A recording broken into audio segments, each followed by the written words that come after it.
से नीचे गिर जाती है। उस बुक का लॉक टूट जाता है और वो खुल जाती है। उस बुक में से लाइट निकल रही थी और उस बुक में से बाहर आता है एक व्हाइट कलर का गोरिल्ला जो कि उसी का कैरेक्टर था। वो जैक के दोस्त पर अटैक करता है लेकिन जैक उसे बचा लेता है और फिर वो व्हाइट गोरिल्ला उस घर से बाहर आ जाता है सब कुछ खराब करके और वो बुक्स भी डिस्ट्रॉय करके। और उसमें वो वुडन डॉल समझ जाती है और सब बुक्स को आग लगा देती है और अपनी आर्मी तैयार करती है छोटे छोटे टॉयज की जो कि उन सब पर अटैक करने लगते हैं। लेकिन जैक और उसका दोस्त उन टॉयज को जला देते हैं जिसके बाद फिर से वो टॉयज दोबारा जिंदा हो जाते हैं। वो सब लोग अपनी जान बचाते हुए घर से क्रिएचर्स बाहर निकाल दिए हैं जो कि पूरे शहर में तबाही मचा रहे हैं। ये देखकर मूवी के स्टार्टिंग में हम एक फैमिली को देखते हैं जिसमें माँ और बेटा होता है। वो लोग किसी दूसरे शहर जा रहे थे क्योंकि उस लड़के जैक की मदर का ट्रांसफर हो रहा था इस शहर में। जैक यहाँ आकर ज्यादा खुश नहीं था क्योंकि वो न्यूयॉर्क में रहता था पहले। अब वो लोग नए घर में पहुंच जाते हैं और जैक बाहर जाता है अपना सामान लेने के लिए तो तभी उसे एक नेबर दिखती है जो कि उसी की एज की एक लड़की थी। वो बहुत प्यारी होती है और जैक को अपने पास बुलाती है। फिर वो दोनों एक दूसरे को अपना नाम इंट्रोड्यूस कराते हैं। उस लड़की का नाम हैना होता है। वो दोनों आपस में बात कर ही रहे होते हैं कि तभी वहाँ पर हैना के डैड आ जाते हैं और वो जैक से कहते हैं कि तुम हमारे घर क्यों आए हो, आइंदा तुम मुझे हमारे घर के या मेरी बेटी के पास नजर ना आओ। जैक को ये सुनकर अच्छा नहीं लगता। घर आकर जब जैक अपना सामान निकाल रहा होता है तो उसे अपने फादर की पिक्चर मिलती है जिनकी डेथ हो चुकी थी। जैक ये पिक्चर देख के काफी उदास हो जाता है। अगले दिन हम देखते हैं कि जैक अपनी मदर के साथ अपने कॉलेज जाता है और वहाँ पे उसको एक लड़का मिलता है जो कि उससे कहता है कि फ्राइडे को कॉलेज में पार्टी है, तुम जरूर आना, हम मिलेंगे। ये कहकर वो यहाँ से चला जाता है। फिर जैक जब वापस घर आता है तो उसे हैना दिखाई देती है जो कि उसे कह रही होती है कि जो कुछ मेरे डैड ने कहा मैं उसके लिए तुमसे सॉरी करती हूँ। तो जैक कहता है कि कोई बात नहीं। हैना कहती है कि क्योंकि तुम यहाँ पर नए हो तो मैं तुम्हें खास जगह पर लेकर जाती हूँ, वैसी जगह तुमने पहले कभी नहीं देखी होगी और तुम्हें वहाँ पर बहुत मजा आएगा। फिर वो दोनों मिलकर एक अम्यूजमेंट पार्क में जाते हैं। वो वर्किंग में नहीं था यानी काफी साल से बंद था। जैक को हैना के साथ बहुत अच्छा लग रहा था। वो दोनों काफी बातें करते हैं और फिर वो दोनों घर आ जाते हैं। जैक हैना से पूछता है कि क्या इस वीकेंड पर मेरे साथ कहीं घूमने चलोगी, तो हैना कहती है कि सोच कर जवाब दूंगी। तभी वहाँ पर हैना के डैड दोबारा आ जाते हैं। वो जैक से कहते हैं कि मैंने तुम्हें मना किया था ना, अब ये तुम्हारी लास्ट वार्निंग है, अगर पास ना आए तो बहुत पछताओगे। जैक वहाँ से चला जाता है और अपने घर जाकर पढ़ने लगता है। इसी दौरान उसे हैना के घर से कुछ आवाजें आने लगती हैं जैसे हैना रो रही हो। हैना के डैड उसे कह रहे होते हैं कि अब तुम घर से बाहर नहीं जाओगी। तो हैना कहती है कि मैं नए दोस्त बनाना चाहती हूँ, मैं जाना चाहती हूँ बाहर। तो आगे से उसके डैड चिल्लाने लगते हैं कि नहीं, और ये आवाजें बढ़ती जा रही थीं। तो जैक को लगता है जैसे वो हैना को मार रहे हैं। वो पुलिस को कॉल करके बुला लेता है और जब पुलिस वहाँ पर आती है तो उसके फादर कहते हैं कि हैना तो 2 दिन से घर है ही नहीं, वो अपनी मदर के साथ दूसरे शहर गई है। तो जैक कहता है कि नहीं, मैंने अपनी आंखों से देखा है हैना को, मैं उससे मिलकर आ रहा हूँ। पुलिस हैना के घर के अंदर जाती है लेकिन उसे हैना नहीं दिखाई देती। जैक की मदर हैना के फादर से माफी मांगती है लेकिन जैक जानता था कि इसने हैना को कहीं पर छुपा दिया है। जैक को समझ नहीं आता कि वो हैना की मदद किस तरह करे। वो अपने उसी कॉलेज फ्रेंड को कॉल करता है जिसने उसे पार्टी का कहा था। जब वो दोस्त इसके घर आता है तो जैक उसे बताता है कि हमारे साथ वाले घर में एक आदमी ने अपनी बेटी को कैद करके रखा है, वो उस पर जुल्म करता है और मैंने यहाँ पर तुम्हें इसलिए बुलाया था कि तुम मेरी मदद कर सको और उस लड़की की। वो दोनों वेट कर रहे थे कि कब उन्हें चांस मिले और कब वो उसके घर के अंदर जाएं। फिर देखते हैं कि हैना के फादर अपनी गाड़ी लेकर कहीं चले जाते हैं और ये उनके पास एक अच्छा मौका था। वो दोनों हैना के घर के अंदर चले जाते हैं लेकिन हैरत की बात थी कि उन्हें हैना कहीं पर नहीं दिखाई देती। तो वो बेसमेंट में जाते हैं जहाँ पर हैना के फादर ने ट्रैप लगाया हुआ था। वो वहाँ से बाहर आ जाते हैं तो उन्हें एक शेल्फ दिखाई देती है जिसके अंदर काफी ज्यादा बुक्स थी जो कि एक ही राइटर की लिखी हुई थी और उनको लॉक लगा हुआ था। जैक का दोस्त उसे बताता है कि ये राइटर सिर्फ हॉरर बुक्स लिखता था और पता नहीं कहाँ गया। तभी वहाँ पर हैना आ जाती है। वो दोनों बहुत बुरी तरह डर जाते हैं और वो बुक उनके हाथ से नीचे गिर जाती है। उस बुक का लॉक टूट जाता है और वो खुल जाती है। उस बुक में से लाइट निकल रही थी और उस बुक में से बाहर आता है एक व्हाइट कलर का गोरिल्ला जो कि उसी का कैरेक्टर था। वो जैक के दोस्त पर अटैक करता है लेकिन जैक उसे बचा लेता है और फिर वो व्हाइट गोरिल्ला उस घर से बाहर आ जाता है सब कुछ खराब करके और वो बुक्स भी डिस्ट्रॉय करके। और उसमें से एक और बुक का लॉक खुल गया था।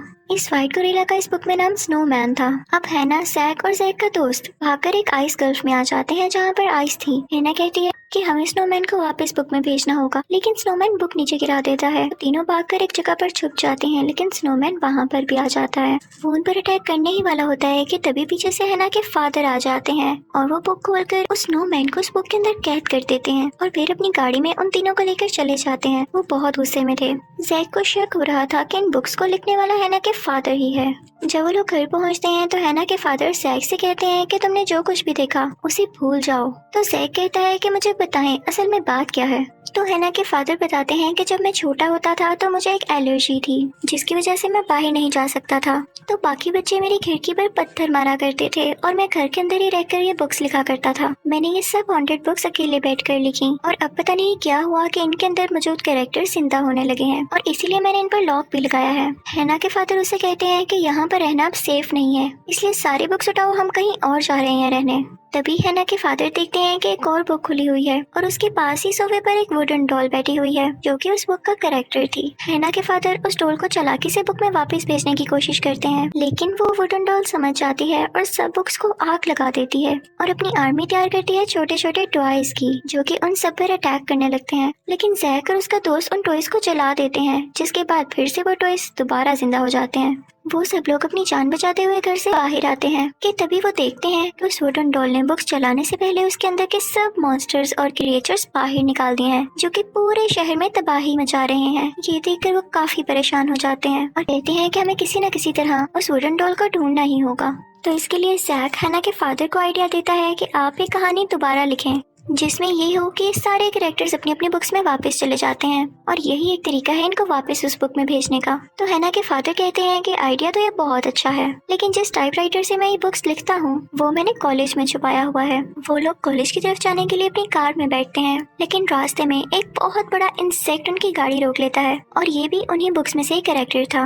वो उसकी गाड़ी तबाह करने लगता है कि तभी वो लोग पास के एक स्टोर में आ जाते हैं, लेकिन स्टोर में भी एक वेयरवुल्फ था जो कि वहाँ पर रखा गया मीट खा रहा था और फिर उन पर भी अटैक करने के लिए आगे बढ़ता है। वो लोग स्टोर का दरवाजा बंद करके बाहर आ जाते हैं, लेकिन वेयरवुल्फ भी दरवाजा तोड़ के बाहर आ चुका था और उनकी तरफ बढ़ रहा था कि तभी जैक की आंट वहाँ पर आती हैं, क्योंकि पहले से ही शहर में रहती थी। वो अपनी गाड़ी से उस वेयरवुल्फ को टक्कर मार देती हैं, जिससे वो बेचारा डस्टबिन में जाकर गिरता है और काफी जख्मी हो जाता है। जैक अपनी आंट से कहता है कि आप मेरी मदर के पास जाएं। वो सब लोग कॉलेज तक जाने के लिए कब्रिस्तान यानी ग्रेव यार्ड का रास्ता चुनते हैं। वहाँ पर जैक देखता है कि मून लाइट से हैना चमक रही है, ग्लो कर रही है और तभी वहाँ पर सब ग्रेव से मुर्दे बाहर आने लगते हैं। वो डेड बॉडीज उन पर अटैक करने की कोशिश करती हैं, लेकिन वो सब जैसे तैसे करके कब्रिस्तान के गेट से बाहर आ जाते हैं और अब वो जाते हैं कॉलेज की तरफ।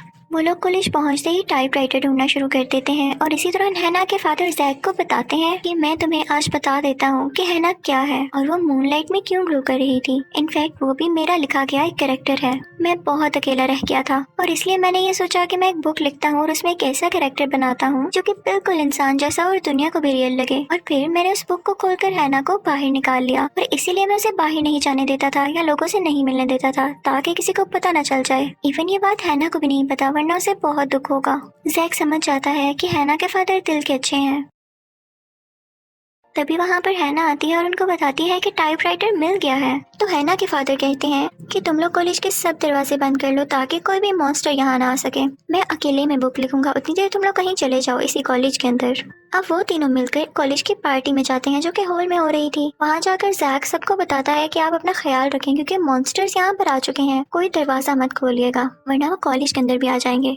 लेकिन वहाँ पर तो वो बड़ा कीड़ा पहले से ही मौजूद था, हो सकता है कि वो इनका पीछा करते करते यहाँ पर आ गया हो। वो वहाँ पर मौजूद एक गार्ड पर अटैक कर देता है। तो जैक उन सबसे कहता है कि इन मॉन्स्टर्स को किताब में वापस भेजने के लिए उनके राइटर इसी कॉलेज के अंदर एक बुक लिख रहे हैं, तो हमें उनका ध्यान रखना है कि कोई मॉन्स्टर उनके रूम में न जा सके। तो वो सब उस दरवाजे के आगे सामान रखने लगते हैं। कॉलेज के बाहर हम देखते हैं कि वो वुडन डॉल भी आ चुकी थी और वो सब बुक्स खोल के उसके मॉन्स्टर कैरेक्टर्स बाहर निकाल लेती है और बुक्स को चला देती है। उसने अपनी पूरी एक आर्मी तैयार कर रखी थी जो कि इंसानों के खिलाफ लड़ने वाली थी। दूसरी तरफ हम देखते हैं कि हैना के फादर वो बुक लिख रहे होते हैं एक हॉल में, लेकिन तभी वहाँ पर वो वुडन डॉल आ जाती है। हैना के फादर उसे रोकने की कोशिश करते हैं, लेकिन वो वुडन डॉल उनकी उंगलियां इंजर्ड कर देती है जिससे वो टाइप न कर सके। जैक और हैना भी वहाँ पर आ जाते हैं और उनको वहाँ से लेकर बाहर आ जाते हैं जहाँ पर कॉलेज के और भी स्टूडेंट्स थे। उन लोगों ने अपने साथ टाइपराइटर भी उठा लिया था। हैना के फादर काफी परेशान होते हैं कि अगर जल्दी इसका कोई हल ना निकाला गया तो ये मॉन्स्टर्स कभी भी वापस नहीं जाएंगे और ये दुनिया तबाह हो जाएगी। वो उन लोगों से कहते हैं कि देखो वुडन डॉल क्योंकि मेरे पीछे है, तो अगर मैं बाहर जाऊंगा तो वो वुडन डॉल मेरे पीछे पीछे आएगी और उसी को फॉलो करते हुए बाकी मॉन्स्टर्स भी, जिससे ये होगा कि ये जगह खाली हो जाएगी उन मॉन्स्टर से और हम कोई प्लान बनाएंगे जिससे वो सारे मॉन्स्टर्स एक साथ ही मारे जाएं। फिर हम देखते हैं कि वुडन डॉल बाहर होती है और तभी वहाँ पर एक स्कूल बस आ रही होती है जो कि कॉलेज से बाहर निकलती है। उस वुडन डॉल को लगता है कि इसके अंदर वही लोग हैं जो कि कॉलेज से भाग रहे हैं, तो वो सब मॉन्स्टर्स को उस बस के पास भेजता है और सब मॉन्स्टर्स उस बस के ऊपर आ जाते हैं। और जैसे ही बस का दरवाजा खोलते हैं तो देखते हैं कि वहाँ पर हैना के फादर या कोई और नहीं बल्कि एक और नकली इंसान था और उस बस में एक ट्रैप लगा हुआ था कि उसका दरवाजा खोलते ही वहाँ पर एक बॉम्ब एक्सप्लोड हो जाएगा। और ऐसा ही होता है, बॉम्ब एक्सप्लोड होते ही वहाँ मौजूद सारे मॉन्स्टर्स मारे जाते हैं। फिर हम देखते हैं कि दूसरी स्कूल बस में जैक, हैना के फादर और जैक का फ्रेंड जा रहे होते हैं। वो लोग अम्यूजमेंट पार्क की तरफ जाते हैं जहाँ पर शुरू में जैक और हैना गए थे। वहाँ पर जैक टाइपराइटर पर वही टाइप करने लगता है जो कि हैना के फादर उसे बता रहे थे, क्योंकि मॉन्स्टर्स अभी भी मरे नहीं थे। वो उस बॉम्ब की वजह से कुछ टाइम के लिए रुके जरूर थे, लेकिन वो बुक के बगैर मर नहीं सकते थे। वहाँ पर वो वुडन डॉल भी आ जाती है जो कि एक आखिरी बची बुक को खोल देती है और उसमें से बहुत खतरनाक मॉन्स्टर बाहर आता है। वो ऐसा मॉन्स्टर था कि जो भी कोई उसके पास आता वो उसे खा लेता। तो हैना के फादर जैक को कहते हैं कि आगे की कहानी तुम खुद लिखो, तुम मुझे समझदार लगते हो, और खुद वो चले जाते हैं उस मॉन्स्टर को रोकने के लिए। लेकिन जैसे ही हैना के फादर उस मॉन्स्टर के सामने जाते हैं तो वो उन्हें निकल जाता है। दूसरी तरफ हम जैक के फ्रेंड और हैना को देखते हैं जो कि वो बुक कंप्लीट कर रहे होते हैं, लेकिन उन्हें वो वुडन डॉल देख लेती है। वो सब मॉन्स्टर से कहती है कि उनकी तरफ बढ़कर उन्हें रोको। वो एक चूल्हे पर बैठे होते हैं और उन मॉन्स्टर के अटैक से उनका चूल्हा नीचे गिर जाता है, लेकिन शुक्र है कि वो लोग सेफ थे और जैक ने वो बुक भी पूरी तरह लिख ली थी। लेकिन इस बात का पता उन मॉन्स्टर्स को नहीं था कि इतनी जल्दी कोई बुक कैसे लिख सकता है, लेकिन ये जैक की इंटेलिजेंस थी कि उसने वो बुक लिख ली थी।